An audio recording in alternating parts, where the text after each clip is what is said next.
さて、今回のディープダイブは、創造の目的についてです。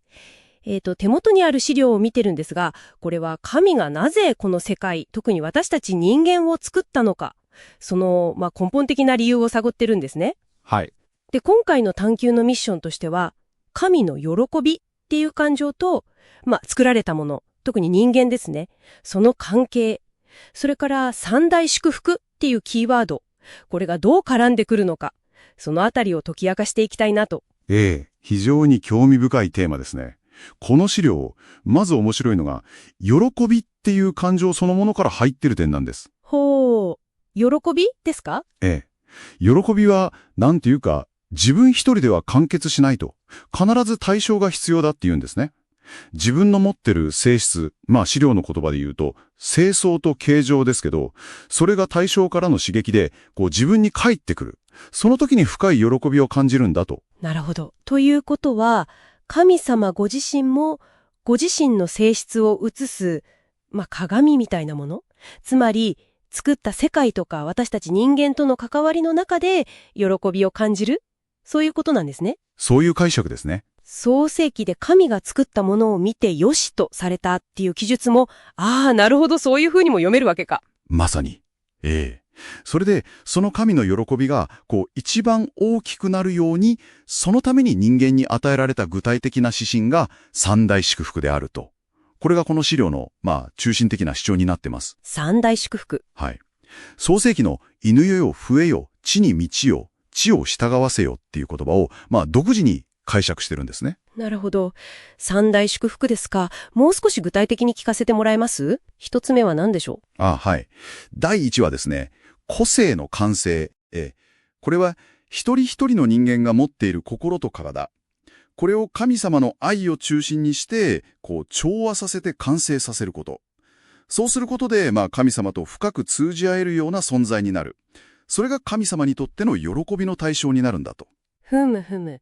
まず自分自身が整うというか完成するイメージですね。そうですね。それがまず一つ目。で、第二が家庭社会の完成です。家庭と社会。個性を完成させた男性と女性が夫婦になって子供を産み育てて、神様の愛を中心にした、理想的な家庭を築く。そしてそれがだんだん社会全体に広がっていくこと。これもまた神様が喜ぶ対象なんだと説明されてますね。個人の完成があって、それが家庭へ、そして社会へと。なるほど。では三つ目は？自然との関わりみたいな話でしたっけ？そうです。万物世界の主観ですね。万物自界の主観？はい。この資料の面白いところが、人間を小宇宙だって捉えてるんですね。小宇宙？つまり、自然界の、動物とか植物とか鉱物とか、そういう要素が全部人間の中に凝縮されてるみたいな。だからこそ、人間が神様の愛を持って自然界、つまり万物と深く関わって、その価値を引き出してあれる。調和した関係を築くこと。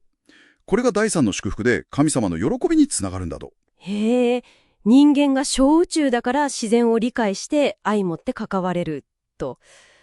そういう理屈で主観なんですね。いや、これはちょっと面白い視点だな。それで、これら3つの祝福が実現するための、土台になる考え方。それが死域大っていう概念で、これも強調されてますね。死域大。の間で、愛とか目的とかがスムーズにやり取りされる。受従作用。それで一つになることで安定した関係とか発展が生まれるんだという、基本法則みたいなものですね。個人の心と体、夫婦の関係、それから人間と万物、そのすべての関係にこの構造が基本にあると。なるほど。つまり個人の内面の調和、それから人間関係の調和、そして自然との調和、これら全部が死域大っていうその安定した土台の上で実現していく。そうすることで神様が深く喜ぶ善の対象が出来上がると。そういう流れなんですね。そういう解釈になりますね。そしてこの三大祝福がもう完全に実現された世界、それこそがこの資料でいうところの地上天国なんだと。